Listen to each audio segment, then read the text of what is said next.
Alright guys, TacticalRab back again today. I hope you are all doing well and enjoying your day so far. And the big storyline that's come out of this past week is what exactly is going on with OpTic Chicago right now. Not the best week for them by any means. They go 0-6 map count this past week, a 3-0 defeat to Minnesota Rokkr, a brand new team which clearly are pretty good. They beat the Dallas Empire as well yesterday, but also a 3-0 loss to the Florida Mutineers that we saw last night. Pretty mind-blowing stuff. Next week they do not have the easiest matches up against a Seattle that seems to be relatively rejuvenated, and also the Dallas Empire, and then they go into a major with potentially not a great seeding by any means. If they have a poor finish to stage 2, there's got to be some questions about this actual lineup going forwards, and in the very near term, what can they do to turn their fortunes around? Intrigued to take your thoughts in the comment section below. Like if you guys enjoyed the video, subscribe if you are new as always, I'd greatly appreciate it. It really helps out the channel. Thank you very much indeed for doing that. First of all, this one, BLASTS to mention real quick, it's official. Seems like he is signed somewhere, potentially as a Warzone streamer on that side. And also, Spark says the following yesterday at Saints NATO, so long partner. Questions as to whether Saint is joining some sort of challengers or some sort of a pro team, of course, from the New York Subliners Academy challengers team that he's been competing on for a while. Of course, I imagine he's not coming up to the New York Subliners starting roster. They've been looking pretty good, so potentially going elsewhere if this isn't just complete bait. And last night they actually won the Subliners Academy won the Challengers Cup as well, I believe, for the third time, with Hydra looking really, really good. I think Hydra's still using the QBZ, which isn't exactly his favourite gun. He's always been an SMG player, but he's kind of transitioned into this AR role that he's had to use on this team, and still seems to be absolutely dominating with it. So very exciting prospects in this lobby. I believe they played Sib's team once again in the grad finals as well, so certainly so much talent in that lobby, which I'm sure is going to be in the Pro League in the near future. And well, definitely some of the teams are going to be having to keep an eye out for some of these players. As he says right here, hail Hydra. So this is what happened yesterday. Of course, we all saw it. Florida Mutineers, the 3-0 sweep against OpTic Chicago last night. And really this series came down to a number of small mistakes on the OpTic side. The round 11 search and destroy, where they had the 3 versus 2 advantage on the defense, Dashy and Envoy got picked off by Skies, Scump's kind of left in no man's land, and also right here in this final round of the control. I mean, the game number 1, they looked like they were in the advantage, but Awakening just has a crazy map. That is going to happen on occasion. If you're playing up against the top teams, I mean, the likes of the Dallas, the likes of, the Atlanta FaZes of the world, they're going to have players that pop off on occasion, as Awakening did on that game number 1, and that's going to win them a map on occasion. But as a top tier squad, you need to be able to bounce back in the game number 2, and it looked like they were going to be able to do so. Almost they closed it out. I mean, Checkmate's not exactly the greatest map, I think, to watch for Search and Destroy, and also Control, but both of these maps go the way of the Mutineers. I mean, this one right to the end, you see the Slack gets this massive 2-piece as well, but it really was the situation a couple of minutes before this, when they decided not to stack the B point for whatever reason, which gave Mutineers the actual chance to win this round right here. So a number of, you say small mistakes, of course, but small mistakes add up over time, and, this causes a 3-0 defeat. Certainly all of these maps could have gone the other way. I mean, it was a close fought affair, certainly, but, it really, a 3-0 defeat to the Mutineers, like Seattle beat this team 3-1 just last week, so, you really do have to be asking questions about the OpTic guys right now. And as Scump says, GG's Florida, these losses suck, such little things going wrong. But he formal says as well, okay, now I lost 4, we looked at this one yesterday. And Envoy as well, GG's Florida, gotta come back stronger next week. And that is certainly the case, because they play, as I say, Seattle, then they play Dallas on the Sunday. Those are not going to be easy games by any means. They pretty much have to win both of them, I believe, to have a chance to get out into the winners bracket and the major. And that is not really the spot you want to put yourself in. As Arcitys said, OpTic get to stack to make Florida frantic. Unlucky, it just didn't happen. They can't win the control, they lose the series. So what's going on with OpTic right now? What exactly should they do? Because to me, it's those small mistakes that, of course, Scump and the guys are talking about. And Sender talks about it here. So many misplays that series that made a drastic difference on every single map. Nothing but faith in the guys to put it all together and truly show how dominant we can be on this game. All about bouncing back and really ironing out our play for next week. So yeah, certainly a lot of misplays going on all across the park. But at the same time, it's that kind of composure thing, which is really I think it's really come up trumps, and we've really been able to see it a little bit more these last couple of weeks. The fact that there are some teams, I mean, New York is always the one I mentioned because we've seen them do it so many times so far this season.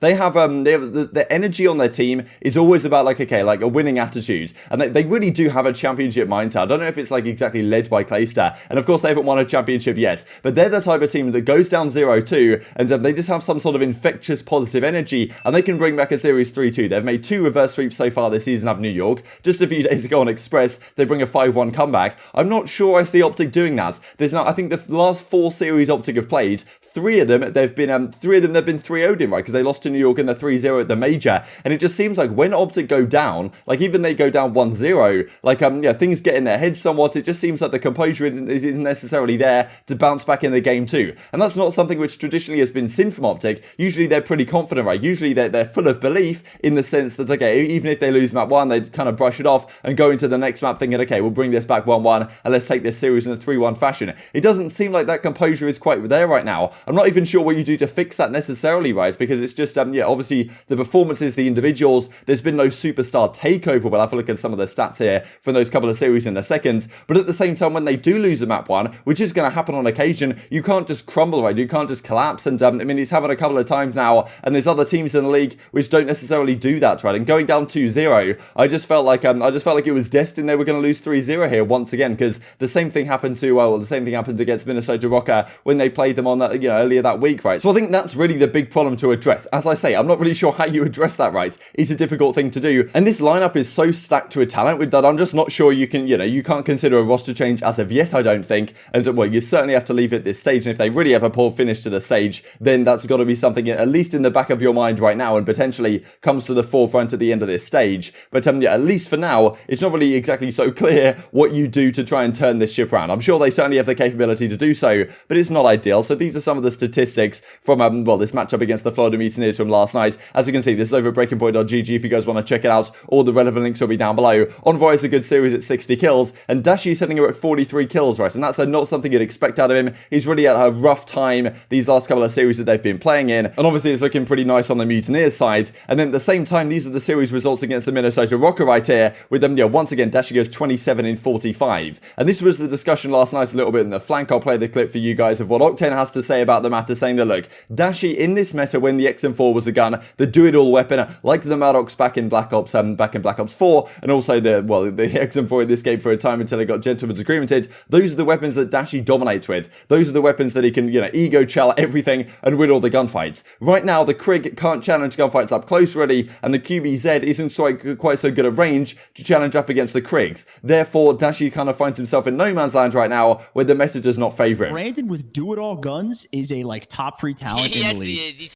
bro, Maddox, XM4, Brandon are like unparalleled players. Yeah. But you put a Krig in this motherfucker's hands, and he's nowhere close to doing the shit that he was. Well, even map 3, dude, he's changing optics. He's changing to the QB2. That's what I'm saying. Like he has no idea what. Bro, Brandon's do-it-all gun is insane. On 60? No, the Krig is infinitely better on 60. I think Brandon. Now, what we do know is in the coming days, we are going to get some sort of meta changes coming into play. We'll talk about that later today, and maybe if the FFAR comes back, that really could rejuvenate what Dashy's like on this team. But really, that is the main question mark, right? Because Scump, Formal, Envoy, they've been putting up performances. They haven't exactly been spectacular, but they've kind of been doing what we expect. But at the same time, Dashy's kind of been the superstar that was early part of the season, and now he's not there putting up the massive numbers and the massive series. Now they're struggling, right? So to me, performances from Dashy and the whole composure side, there's a few elements that this team needs to get right if they want to improve significantly, and they are going to have to do so very quickly indeed. These are the standings in the group. 1 and 2 are OpTic Chicago, as I say, playing at the top 2 seeds next week in Seattle Surge and the Dallas Empire right now. This group is an absolute bloodbath in terms of who's going to come out top 2. Remarkable to see. Minnesota Rokkr clearly much improved. I mean, honestly, we talked about this group being the group of death. The fact that Seattle are also turning up is a very scary sight indeed. And these are also the point standings for the entire season. So as you can see, FaZe, I'll just put it up on the big screen for you guys.